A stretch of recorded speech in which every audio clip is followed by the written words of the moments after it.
Le conseil de classe. Et on va rappeler tous les résultats parce que c'est important, Quentin Cabanis.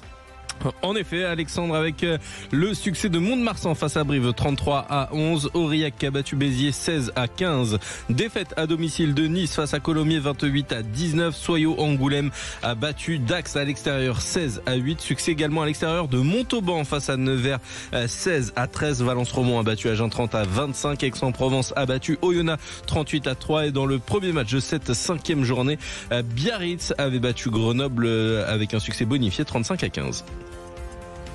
Avec donc tous ces résultats. Alors il y a 3 catégories, il y a les avertissements, il y a les compliments, il y a les félicitations ces catégories-là, elles vont être suivies par nos spécialistes, Quentin Cabanis et Antoine Mazer, nos professeurs principaux qui vont trancher dans le vif ce soir. Puis un proviseur ce soir, il s'appelle Enzo Jacquet, c'est lui qui va devoir, s'il y a 2 clubs pour la même catégorie, prendre cette décision de faire ce choix dur, mais comme d'habitude, il est impartial. Il a été un petit peu échaudé sur le haut de l'affiche tout à l'heure, Enzo, là il est tendu. Ah oui, très tendu. Il y a le duo. Quentin, attention à toi, je te dis. Il y a le duo des rageux là. Quentin, on rappelle qu'il s'est imposé dans son haut de l'affiche et qui va l'exhiber fièrement pendant 2 jours. Parce que tout sera remis en jeu dès dimanche 20h30 sur notre antenne. On commence tout de suite par les avertissements. C'est bon, Quentin? T'es prêt? Bah oui. Allez. Comment t'as pu me faire une chose pareille? Ce fut un moment d'égarement complet auquel j'ai mis fin le plus vite possible. C'est toujours ce qu'on dit. Avertissement. Un lion blessé est toujours cruel. Je suis tout seul. Je veux seulement qu'on parle. Je sais ce que ça fait quand notre équipe nous poignarde dans le dos. Quentin Cabanis est émotionnel ce soir. Oui, il est ému. Hey. Ouais. Quentin qui a gagné le haut de l'affiche, qui va donc être le premier à s'exprimer. Quentin, qui est averti ce soir? Moi je vais avertir Oyonnax pour cette défaite plus que cuisante. Aujourd'hui, voilà, cette défaite hyper lourde, on n'a rien vu aujourd'hui, c'était même plutôt inquiétant ce qu'on a vu. Et Oyonnax qui n'arrive pas à démarrer sa saison, là 38-3, c'est très très lourd. Ils ont juste mis une pénalité à la 21e minute, c'est tout ce qu'on a vu d'Oyonnax sur tout un match. Quand on sait qu'il y avait des objectifs en début de saison, voilà, ça mérite des avertissements, je pense. Avertissement donc à Oyonnax. Est-ce que tu es d'accord, toi, Antoine? Oui, parce que Quentin a écouté ce qu'on disait avant avec Mathias Merlot, donc il s'est inspiré pour son avertissement, donc pas besoin d'en rajouter plus. Je pense que le débrief sur Oyonnax a été fait, on attend maintenant une réaction des hommes de l'Ain. J'aime bien ces petits pics. Place au compliment.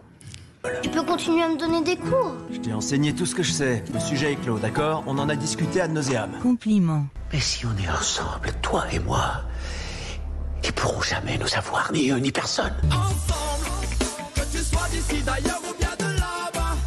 Hey, on est ensemble, puisqu'ils tiennent le monde, on continue le combat. Hey. Valence-Romand. Les compliments, Antoine Mazer. Et oui, il fallait qu'il ne soit pas commenté par Enzo Jacquet pour s'imposer. Et finalement... c'est vrai. En fait, c'est lui le chat noir, c'est Enzo. Il a fait Valence toute l'année.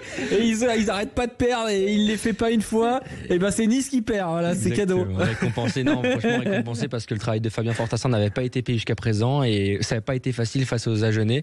Et ce soir, ils sont récompensés. En plus, ils sortent de la zone rouge. Donc, super opération pour les joueurs de Valence-Romand qui, enfin, valident un succès à domicile ô combien important qui peut peut-être les lancer sur cette fin de saison.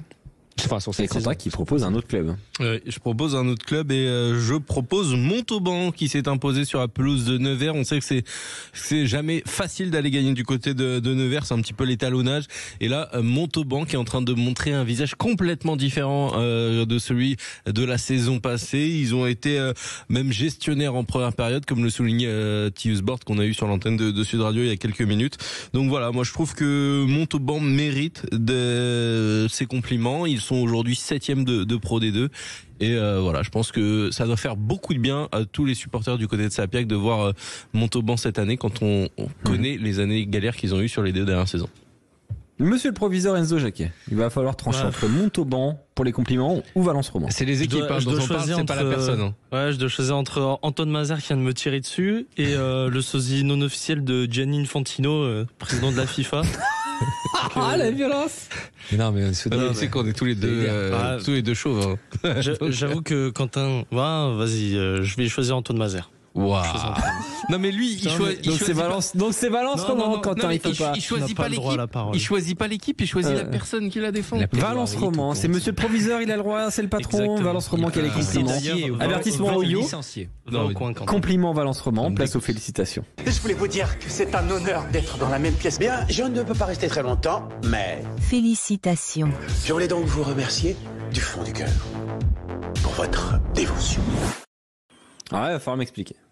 Quentin Cabanis, il m'a mis Dax. Pas du tout. Complètement craqué ce mec. Attends, j'ai mis. Donc les Dacois, vous avez perdu. Bravo. Et on vous adresse quand même nos félicitations. Quentin, explique-nous. Écoute, je pensais à Soyo Angoulême qui a été gagné à Dax et j'ai écrit Dax. Voilà. Mais du coup, j'ai mis à Soyo Angoulême, hein, évidemment. Soyons Angoulême pour Quentin Cabanis. Alors que du côté d'Antoine Mazer, on m'a écrit Monto 15 ou Saban. Alors, je sais pas. Ou Saban. Là, je sais pas. Bah, c'était un petit mix. Je voulais savoir un peu ce que mettait Quentin, mais pour moi, c'était 2 félicitations, mais il faut choisir qu'un. Donc, on va rejoindre Quentin Cabanis pour l'ensemble de son œuvre de cette soirée, qui aura quand même fait des bons choix. Et donc, on va mettre le SA15 en félicitations pour l'ensemble de son œuvre. Et je crois que c'est la première fois de l'histoire de SA15 qu'il enchaîne 3 succès à l'extérieur consécutifs, victoire à l'extérieur. Donc, en plus, ils sont 6e ce soir après ce premier bloc. Je pense que l'objectif est largement rempli. Maintenant, il faudra valider quand même à domicile si on veut avoir des je pense que espérances. Félicitations au SA15, compliment à Valence Roman et avertissement à Oyonnax. Il nous reste quelques secondes pour le classement. Antoine Mazer.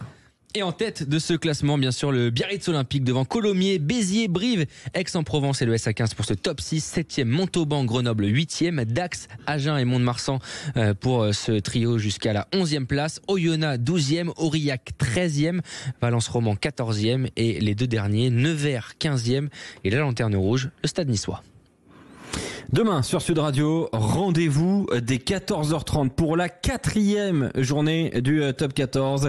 Et ce match entre Perpignan et Clermont, suivi de Bayonne, Montpellier, Lyon, Castres, Racing, La Rochelle, Toulon, Vannes et Pau Stade Français. Très belle soirée à tous. Dans un instant, c'est Brigitte Lahaye. On se retrouve demain.